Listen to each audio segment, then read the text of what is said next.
Welcome to the While My Batteries Charge podcast. Join us as we talk about all things radio controlled. And now, your host, Folks, this man, he is the king. Mr. CCXRC himself, Tony CC. Hey, what is going on, you guys? Welcome to the While My Batteries Charge podcast. We're going to try and do this live here for the first time and see how it goes. But, yeah, it's going to be new. But I want to give a shout out to the channel members here first and foremost, and make sure we have the ticker going with them on there. So thank you guys for being members of the channel.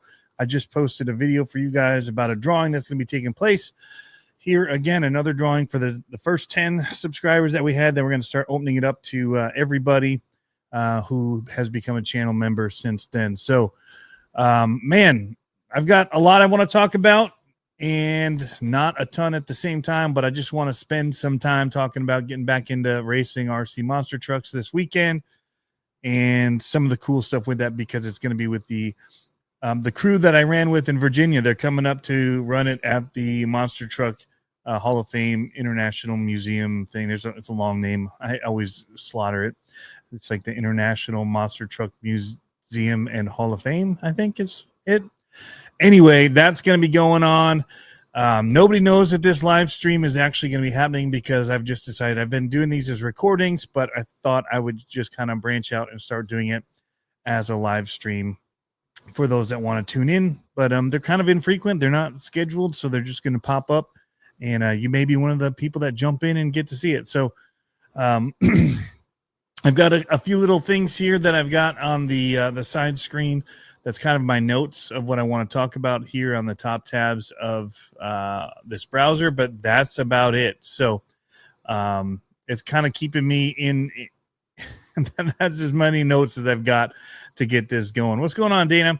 But because this is a podcast too, I probably won't do as many of the shout outs to the chat, whatever. I may read a question from there or take some questions from there to answer. But I probably won't be doing just the regular call out shout outs, because it's probably weird if somebody's just doing this for the podcast version, which is the intent of this in the long run. So I've got my notes set up, and I may jump into a few things as well that I see hit the comments. But first things first, did want to mention that there is the channel membership available. There's not a whole lot of extra stuff for it. There are some videos behind the scenes stuff. Any kind of big RC video, I'm going to make available to everybody. I'm not trying to change what the channel was. So basically, they're just getting stuff that wasn't available before to people. I'm just kind of creating some behind the scenes stuff because they're wanting to see extra and no extra. And so they're helping support the channel that way. But there are also a few giveaways that we'll be doing from stuff that I get in and do reviews on, and different things that I'll be passing along, or just kind of just some cool stuff that I have that, at some point you have too much, and I feel blessed that I get stuff to do reviews on. But at some point, as it overcrowds and stuff in here, I want to, kind of pass that along. So, couple videos that have just popped was the testing these new gravel stage crawler tires from Luis RC. And I will say they blew me away. I was shocked at how good they were. I wasn't expecting much, because it was kind of like a pre-mounted tire that I was thinking would be like I'd put on a trail truck or something, but they actually did really good. So check out that video if you want. It's a long one because we ran it here on rocks that we had, but then also up at Reaction RC, and we really wanted to show how they handle. So we're not cutting it all up, and you get to see kind of everything from those runs. And even Jeff ran them because he knows the track up there, and could speak to how they handle in comparison. Also dropped this RC profile on Jessica Dahl. You want to check that out. It's upright. It was shot for reels and stuff like that, but we put it on here as well. But she's really cool and doing awesome stuff. So getting into the things that I want to talk about, One RC Racing. I have had one of these. You can go back to 2021 when I was still in Virginia, and you can see when we bought these ones right here, the little midget cars, and I actually just traded away. I had 2 of them because nobody else had them, and we wanted to race them, so we had to get a couple so we could do some racing, me and my boys. But up at Grand River RC here locally, they are going to be racing them, and it's close by. So when I heard that, I had them get me one of these right here. So this is their asphalt late model, and I just stickered it up. It comes with some stickers you could put on it, numbers and different things like that, but we just kind of used a Cricut to make ours and put them on here, and glued the front right tire. But also I just while I was there, I picked up the sprint car as well. So they're pretty addictive because they're like 2 something, and you get everything you need to run them, batteries, everything, brushless motor, and they're super cool. So I'm going with the black theme. I think my whole crew of cars that I'll end up getting for them will be the black ones. Probably just keep it black, white, and maybe a little dash of green in there. So, but yeah, we'll see. You never know, but it's going to be one of those things that we are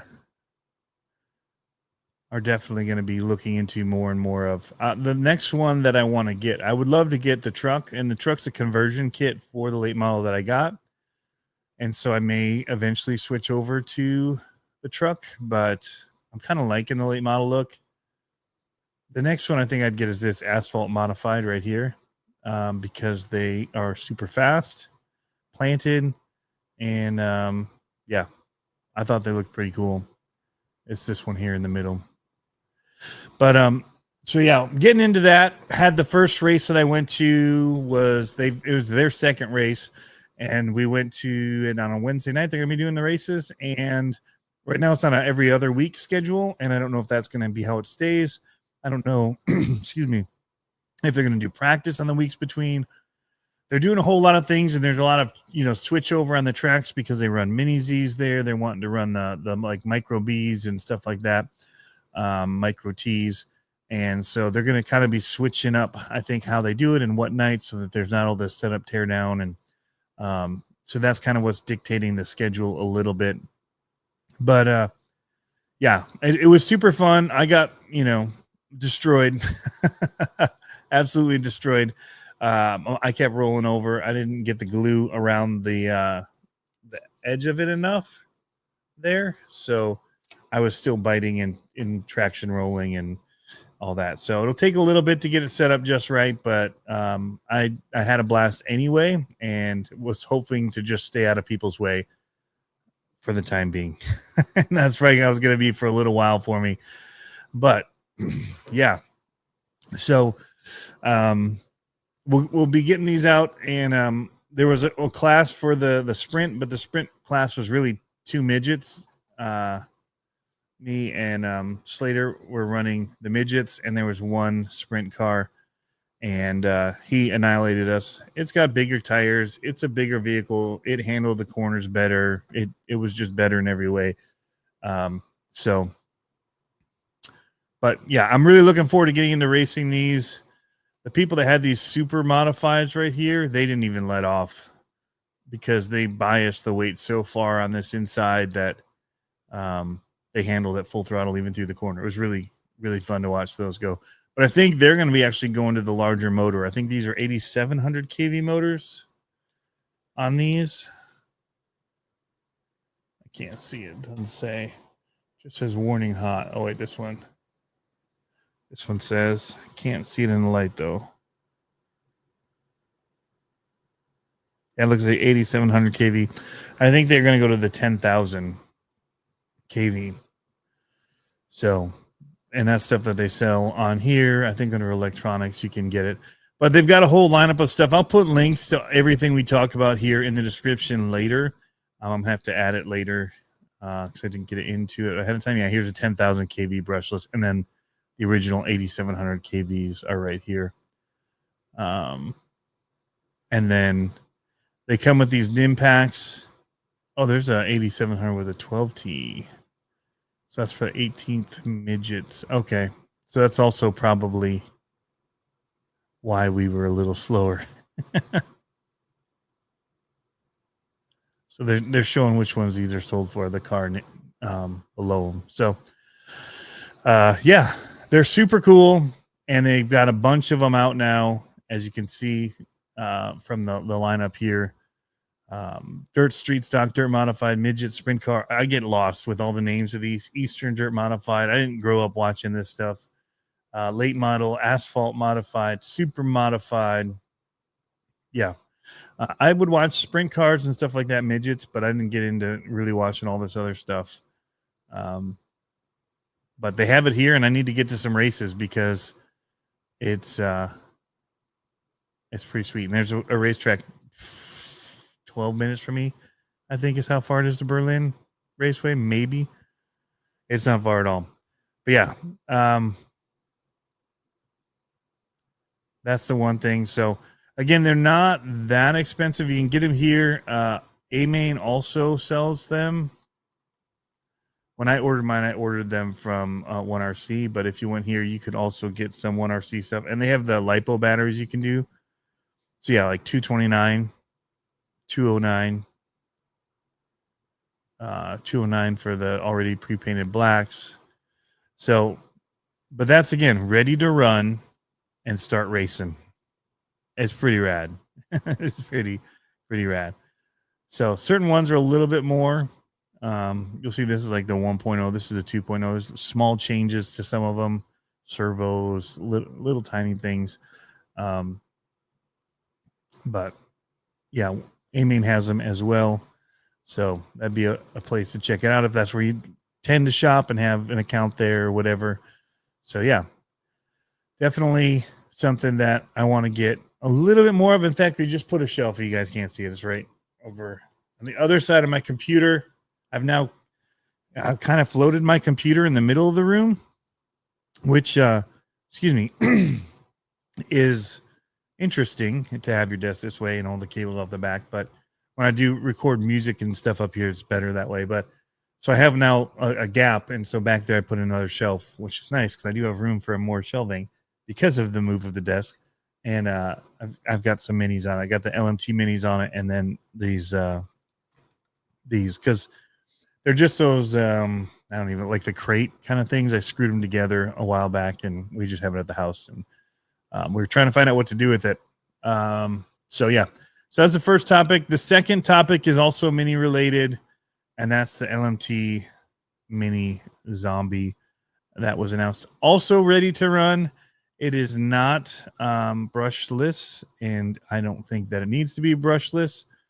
So it's got enough speed, in my opinion, brushed. I've actually got it right here with me. So it's really, really cool. You can see mine's pretty dusty now. But they've got a pretty good sized brush motor in there, 25 turn. And that thing is plenty fast, doing backflips and tricks and wheelies. And it's like normally you'd go brushless to get the power to do those things. And this does it in brushed because of the size of it and all that. But sorry, I need to get a drink here. My throat's pretty dry. Got my big gulp. But it's got the flexible zombie hands, got the fabric on it. So it's not for everybody. Some people look at it and say, wow, that's really ugly. I'd never buy that for my kids. Other people think Zombie's awesome. If you're at a Monster Jam event and you watch when Zombie comes out, a ton of people throw up the Zombie arms, waving them in the air. And it's pretty cool when you're watching out there driving around. Typically my favorite trucks are the ones that are more truck based and look more like a truck. This one does for the most part, except for the arms and the nose of it. But we all love Bari. He's an awesome dude. He's one of the greats, man. Super good person, and a great ambassador for RC and for Monster Jam. But it's running the same basic as the rest of the trucks now that have got the little upgrade with the bigger links, and which you can see in this photo here. But comes fully ready to run, batteries, everything you need in the package, the LiPo, all of it is there. So that's one of the nice things about these. Again, it's quick. It's fun to do tricks with. You can just throw them down in your yard and have fun. They're backflipping fences and just, you can find almost anywhere to run them. Grass, not so much. You can, but it's more of a workout for them, and it doesn't handle as well. You want like cement or dirt or carpet or something like that, but they're pretty cool. I like the platform. Some people were dogging it in all the videos. They don't understand why now, and everyone's asking for. So here's where we can get podcasts allows you to get into some of this stuff and just kind of talk and discuss and get a little more in depth about things, which you might not do in a video talking about these, because not everybody's in, wanting that much information. So here's my thought on it. Everybody wants all the different bodies that there are for Monster Jam. You watch, they see the videos and they're like, where can I get those bodies that you guys all have? In fact, in the video for one of these, I think for this, somebody asked where I got my 30th anniversary Gravedigger body that's back there, which Bari made for me. So Bari was very instrumental in so many of the custom bodies that we run for those different things in the beginning. And a lot of people have jumped in and taken off. But in the beginning, Bari really kind of helped push that forward in giving us all the different custom bodies that we were doing and getting creative with taking different bodies and cutting them and putting them together and making them look like something they weren't intended to be. So what I think is that the mini platform is where we're going to see most of the bodies that they're going to make. So, I think the reason for that is it's hard to sell a $750 truck. It just is. And that's what the LMT costs now, $750. So to most Monster Jam fans, that's not going to be just something they're going to just go and drop the money on. However, they might drop $300 to get one that can do the flips and all the cool tricks and whatever. So it's just an easier price point, and especially for somebody to try and collect them all, right? You're not going to collect multiple bodies at $750 for them. If they did anything for the 8th scale ones, I could see them just offering the bodies separately that people could then do. But I don't see them, because they're not in the numbers, not going to sell the $750 trucks. They might sell the bodies at $100 a pop or whatever. I don't know what they'd be. They're not going to be the normal. They did an Avenger style body already for it. But I don't see them branching out as much with these as they will say. See, I could see them doing Monster Mutt with this. They've already done Megalodon. I could see them doing Dragon would be really cool, because that's a really hard one to do. But people are already making them, so that's the thing.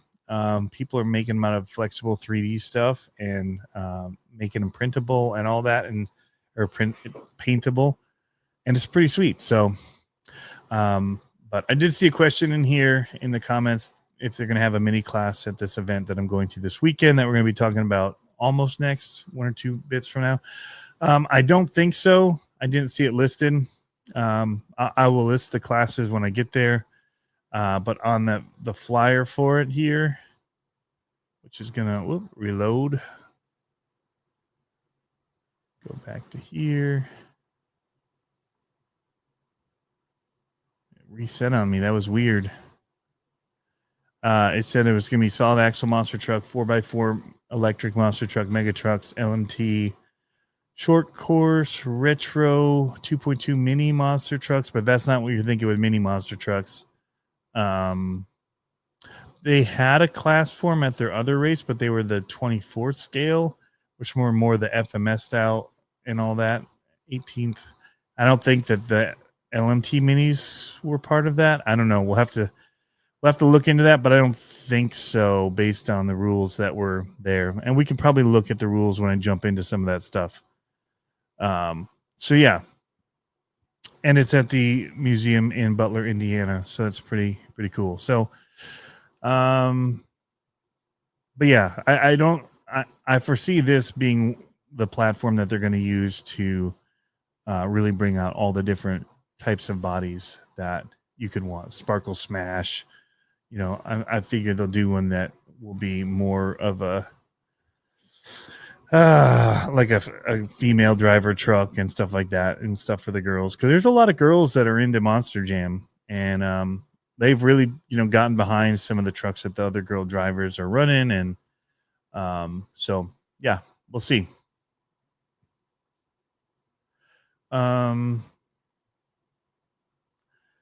These zombies aren't going to be available until the 14th, it says, is when they're releasing. So next Thursday is when they're going to release.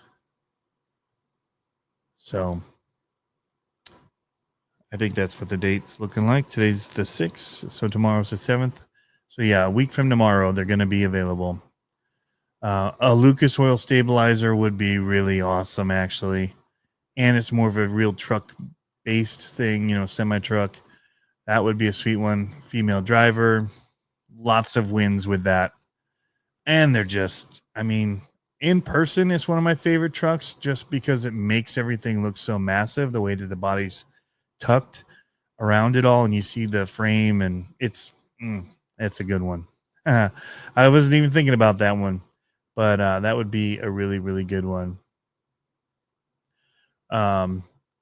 So yeah, it just comes down to what's profitable, and Gravedigger stuff sells the most for just anything when you really look at it. So that's the big market for the bigger ones, I would say. And then what people are going to have to do from that would be custom. I would love something in that has a black chassis. I think Megalodon's probably the next best selling. But even if they did that in 8 scale, something that would have a black chassis, I think would be cool, because that's a lot easier to adapt later on to the other stuff that you might want to make it out of. But people are doing really cool stuff. You can do an 8 scale already. Lucas Oil stabilizer from Drive RC. They have a body that would be able to be painted to look like that. But yeah, so that was the next big thing that's been happening since the last podcast. This was announced. I don't know if I talked about it in the last one. I did mention the Silver Lake Sand Dunes, but I think it was before I'd gone up there with the Jetstream jet boat. And I waited on this a long time. I really wanted it when it came out. I've been watching the videos on these little, even smaller jet boats. I can't think of the guys that do it. They do the cool stuff with the little Barbie cars races, and they have that aluminum like single person jet boat that they do all the cool tricks with. And I think they were the ones making the really big wheeled motorcycle. I can't think of the name of the YouTube channel, Instagram channel. But anyway, Shreddy and Mojo in these boats, I watched them as well. I think they're super trick. And when I saw that they had this, in fact, Pablo and I were talking about, there was a company that was coming out with aluminum ones right before this dropped. Grindhard Company Plumbing, or Grindhard Co. But yeah, thank you, Tyler, in the chat for kind of reminding me, and Chris. But yeah, so yeah, I'd seen them, and I hadn't loved boats. I'll just be quite honest. I have boats. I used to be sponsored by Venom Batteries, and Venom and Atomic were the same company. So I've actually got up there the Barbed Wire 3, but I had the smaller barbed wire as well. They're fast, and they just dart through the water, and they're cool, but I get kind of bored with it. Kind of quick. Because you just go back and forth and go in circles. They flip over, they dart underwater sometimes. You wait for them to pop up. Wasn't my thing. I got that custom airboat, and that Swamp Rider was sweet. And that kind of made me excited about water stuff again. And in fact, there's one here that somebody just had up at the lake just up the river from me, and it was so loud. They just were here. What? It must have been this weekend, Sunday afternoon. I got video of it. It was so loud, and they're all sitting there with their, it's not a great one when to go if you want to go out and hang out and have a conversation on a boat. But man, that thing was ripping around. It was so rad. I don't know what they use it for here. There's some pretty swampy areas, I guess. But yeah, if the battery dies, you got to go retrieve the boat. There's just here, and I did have it happen with mine, and it floated down the river because I got a river, so we had to jump in kayaks and go get it. Actually, I don't think the kayaks were out, so I swam to go get it. And it was supposed to be a self-righting one, but I didn't have the right size battery in it, so it wasn't heavy enough to do the self-righting. That was my fault. But yeah, I had to swim and go get it, and that was cold.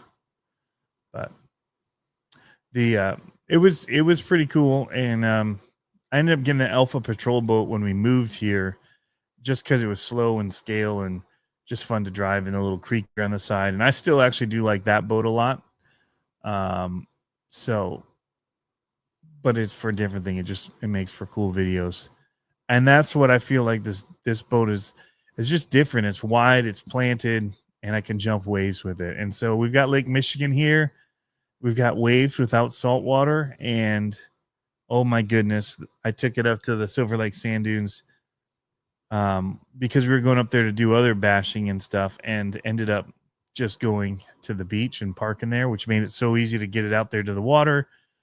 And it just ripped. In fact, I've got a little bit of it here. We could playing.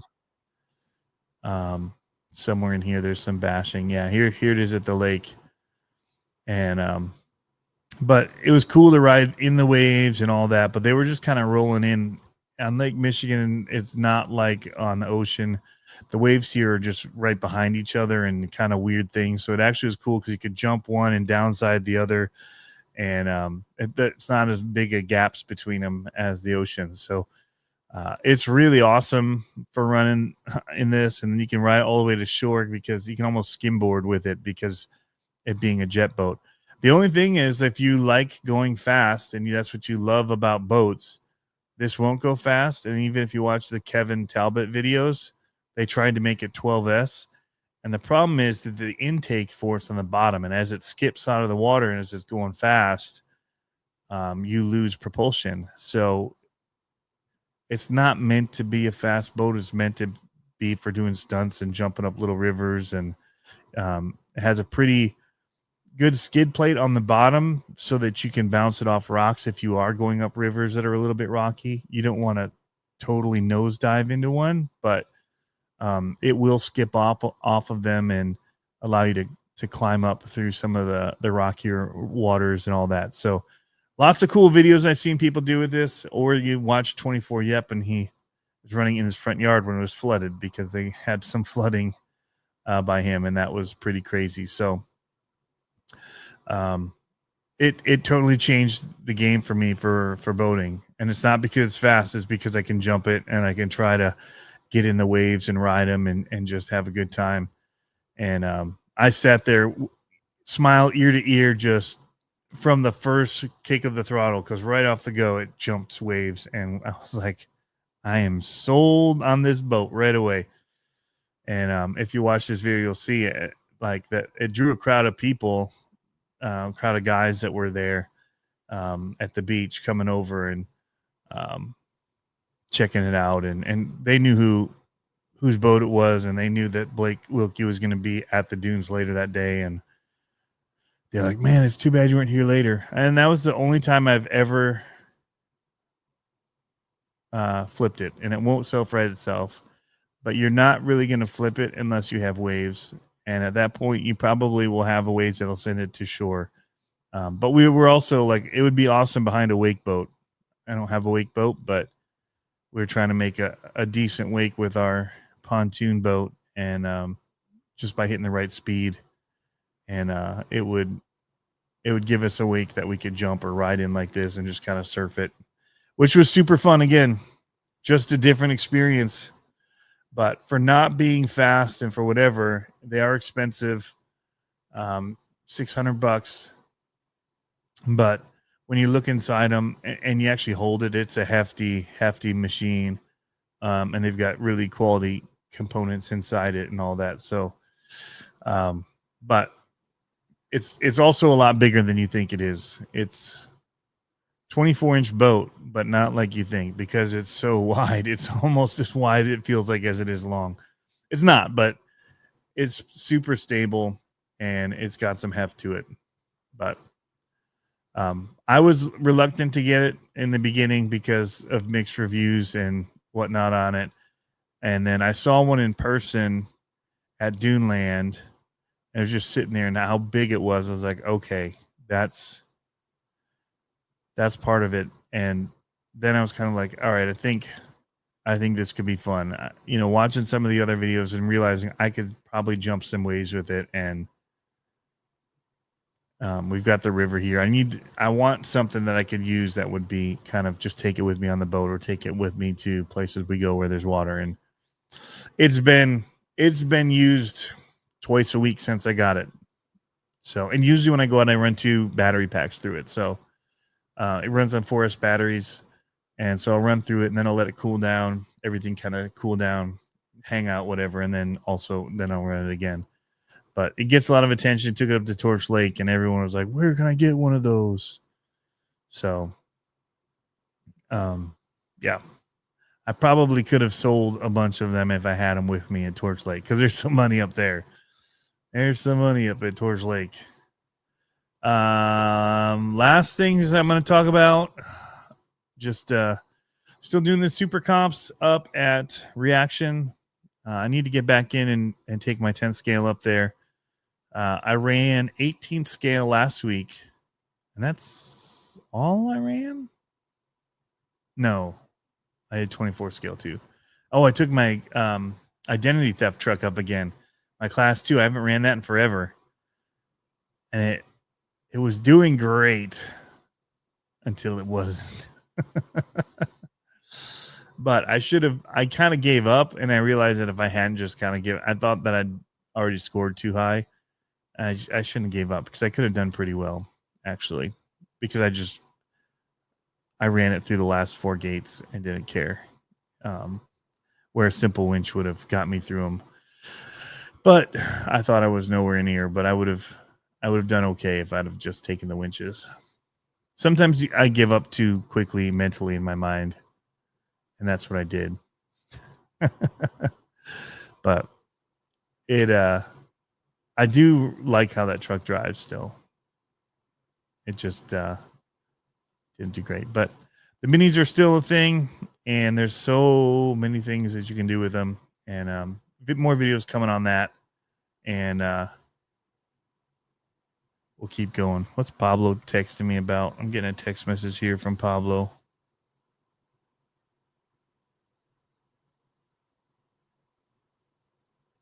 I don't even know what he got.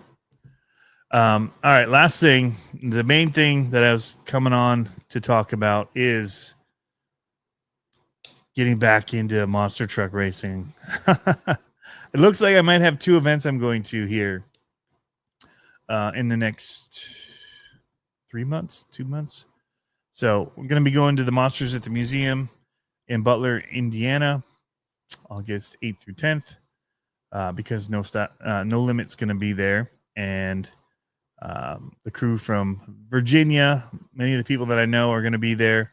And so I'm excited to go back and see them. It's been too long since I've seen many of them. So my buddy Jeremy is already there. If you guys remember Jeremy on the channel, he lived around the corner from me in Virginia, and we would get together all the time. And he built a lot of my stuff back then and helped me keep up with stuff that was broken. He was awesome and good buddy. And so looking forward to seeing him and Joey and Heather and everybody that's coming. So it's going to be awesome. But I'm only bringing a few. They're lined up behind me here. I've got my 2. I've been doing checks on them. I'm having to find battery packs and stuff that I haven't ran in a while and order some new ones because all of my Spectrum shorty packs that I had. Well, one of them got left plugged in. My bad. Oops on that. And that ruined it. And then I don't know what happened to the others, but I think I brought some more of just the plugs because they all come out. And I think that maybe it's just that some of them have just a bad connector. So we're going to try that and see if that changes things. So I have like 3 Spectrum ones. So I have 3 of the different plugins. So it was not reading one of the channels. So I'm hoping that it's just a bad cable and not a bad cell. But I realized that one of my Pro Cs is running bullets, but the other one's actually running like an XT60 plug, and there's an adapter on it from whenever last I ran it to a Dean's, because I was running these 3S for like freestyle and stuff. So I might actually run it on 3S this time, because with the LMT out, these trucks are fast, and the 2S at full throttle I don't think will keep up. So I'm probably going to try to run one of them on 3S. The other one, because it has these bullets on it, I'm going to have to run it with the bullet battery and 2S. Whoops. So I don't have any bullet that'll fit in the side panel of the Pro C on it. Oh, I've got them right here. I can be showing that. So those are the 2 trucks. So they got to fit in this little spot right here beneath the Freestyle RC Pro C logo. There's a spot for shorty pack.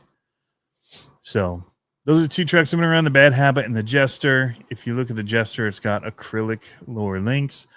Those things are pretty bulletproof. So, and I've actually got another Pro C up on the shelf that's like brand new. When I had all the issue with the one and I melted the cage, I had sold, or Josh had convinced me to sell my aluminum one to our buddy who only wanted the aluminum ones, and he said he would make me another carbon fiber one, and so he did. So it's brand new. It's sitting up there, and I've got the transmission and stuff for it. I just need to get some electronics, and the axles are there. I have all the axles, whatever. I literally just gave him the chassis, and so it's all bolted up except for the transmission and electronics, and I could have another one running here. So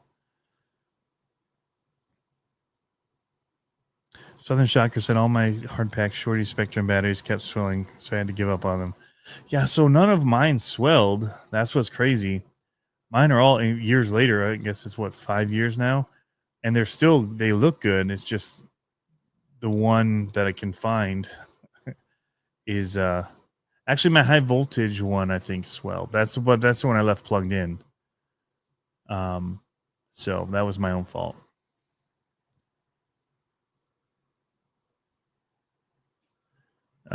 But yeah, those 2 trucks are what I'm going to be running. And then for retro, I'm going to run my grandma digger that I always run, and then my Bigfoot. So the grandma digger is running the retro racer chassis, which are really hard to get. And I didn't realize that when I bought it, that it was a hard to get chassis.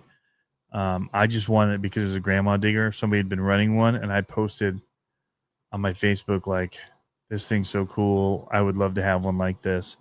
And somebody messaged me and said, I've got one, I'll sell you. And it was really just the body and that I was interested in, the grandma body. And so he sold me the ready to run truck, not just the body. And it was this retro racer chassis, and it's awesome and still awesome. But the other one is running the J Concepts chassis, and yeah, it's a Bigfoot. So I got a grandma and a Bigfoot, and the Bigfoot's the racing stripe. I love that thing. So those are like my 2 favorites. I've got that USA 1 freestyle Axis. I'm going to take it. I don't know if I'm allowed to run it. So I don't know if it qualifies. It's running 27 turn and all that. It looks like it should work, but I know some people have banned them and whatnot. So I don't know if that qualifies or not. I would love to be able to run it. So we'll see. But retro's my favorite. It's always been my favorite. And I'm excited to be able to run it again. I'm hoping to get out and be able to run these today to test them. I put batteries in. I made sure they're bound. And that was the thing. Some of them weren't bound. Like the Bad Habit was in my radio, but it wasn't bound for whatever reason. So I had to rebind it. It's good to go. It's fine. Grandma Digger, I think, was bound to like an old 4 Pro, DX4 Pro Spectrum, which I don't use for anything, but it was running one of those the orange receivers for that people were selling that worked with the older Spectrum radios. And so I think it only worked up to a certain point. So I think that's why it was still on that old Pro radio. But now I've got everything on my green rugged radio, which is behind me. I forgot that I could just go here. And so I got the orange and the green one. So orange is here. And the green the green one is here. The orange one's here. I thought some might be on the orange one, but none were.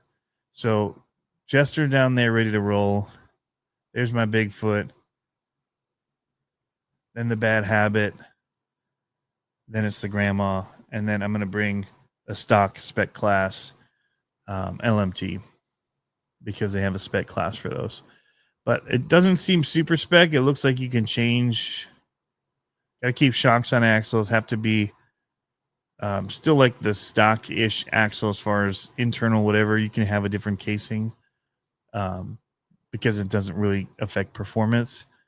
But it seems like even tires you could change in like the Proline ones or whatever. So I got to figure it out what I'm going to take because I've got Proline tires on the TLR tuned, which I'm not going to race.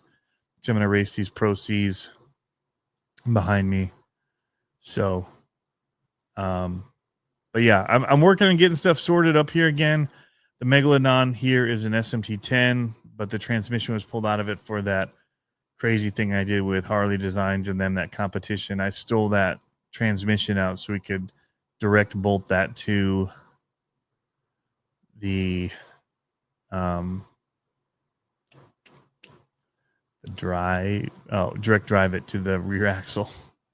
So anyway, so that's got to be reassembled, and I'm working on cleaning off this build table over here, which is actually pretty good. It's just got batteries on it now and my old Venom charger, which is what I've been using to charge all this stuff. And I'll tell you, I love going back to that old way of charging batteries. I don't know why.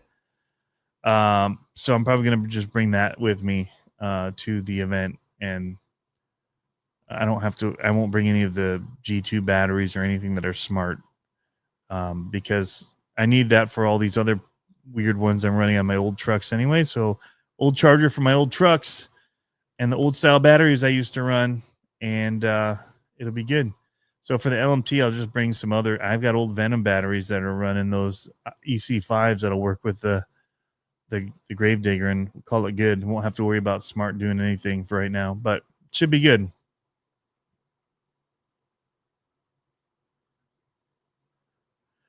Keep in mind they have no limit for pinions in retro, so they be going like 25 miles an hour. There's only so big you can fit in the casings, but that's the thing with the you could totally do with that USA one that I have there, which is the man, what is that one? Let's look it up. I think Freestyle RC still has a website with their trucks listed. There it is. The name of it was the Axis. That's what it is. So yeah, I have the Axis chassis there, but it rotates at the axles, which gives it a little extra suspension, which makes it great for racing, but it's not scale. So some people eliminate that and don't allow it. But it's running a ton of shocks. It's got like 4 shocks plus leaf springs plus it's nuts. But because of the transmission type, you can adjust the motor for bigger pinions than you can with the so you can still run in 27 turn, but you could gear up more, I think, than the Cloudbusters could. So, but yeah, I'm gonna look here quickly through the chat to wrap things up here at the end, and see if there's anything that I missed. Okay, so Southern Shocker was saying that his batteries that puffed were all high voltage. We always kept them at storage mode, so that's interesting. Never overvolted them. So that's weird that they were swollen on them. Got to hit that Leo O'Donnell slap wheelie front flip. I do love doing those, CK4RC. But yeah, you're right. That is a Jester truck that I have back there in the VP Racing was the one that did that. I might actually have a VP Racing body up on the shelf. I could put on that. The rest of the color scheme would go with it, but Southern Shocker says he'd kill for freestyle retro chassis. Yeah, those Axe chassis, I can pull one up here and show it really quick. It's a pretty beautiful machine, the way that they built it. And it looks more scale than most of the trucks out there. It's pretty rad the way that it's built with the single frame rail kind of thing that they would do. They just allow that right there where that mounts the axle to the links, pivots a little and gives it a little bit extra articulation, which you're showing here in this picture. Which is just, I mean, it's just how Josh's brain works. He's always thinking outside the box. In fact, he's still been designing stuff with his old chassis that allows it to pivot using a servo so that when you're hitting the acceleration, it'll shift the weight to keep the front end from lifting. I mean, guy's just genius when it comes to racing and figuring stuff out. So yeah, there's the tilt that it gives it. You can see the axle with the links being straight, how much the axles will throw. But it's just a beautiful truck in general. And so I actually bought his from him. So mine looks like straight up exactly like this, except it's running a USA 1 body on it from the Kyosho with the bumper and everything. It looks pretty baller. Not gonna lie. It's it's a pretty rad looking truck. I need to make sure I got the battery and stuff for that, just so that I'll be able to run it if it's allowed. I just kind of want to run it anyway. I'll probably just get video footage of it hitting the stuff there, so I'll just take it. But Sun Shocker says, "See you this weekend." Sweet, we'll see you. And Matt, I don't know if they're going to have mini races. Some people said if they have enough of them, they'll run a class, but I don't know. I mean, some of it comes down to timing too. Like, do they have time to do it all? At the same time, I could just take this and we could just during downtime race them on the side. I can bring a few things and we could just have fun. So that's the thing with racing is it's just people getting together and saying, "Hey, I can beat you at this," or whatever, right? Like, let's see if I can beat you. That's a better way of saying it. It doesn't have to be a big deal. Like, it can be as simple as that. I know Ethan Saunders and I, we set up a retro course at our camp at the second of the No Limit RC ones I went to. They were there and they were camped next to us. And we just sat there running, racing. Like, while we waited, we just had our retros. Retro had already been done. And so it wasn't like we were going to break our truck and not be able to race. So we're having a good time racing and having fun. So, and then his dad built me the Michigan Ice Monster chassis shortly after that. And we were talking about all the stuff he'd been doing and building and all that. So anyway, guys, we're going to end this podcast here. I thank you all for tuning in. This was just kind of a pop-up. Not sure if we're going to continue doing it live or if it's just going to be one that I post later, but thought we'd give it a shot and see how it went, and tried to keep to my points as much as possible. But it was awesome to be able to read the chat as we were going, which also brought up some questions I hadn't thought about that should be answered. And so that was really cool to have you guys in there helping push this along. So we'll catch you next time. See ya.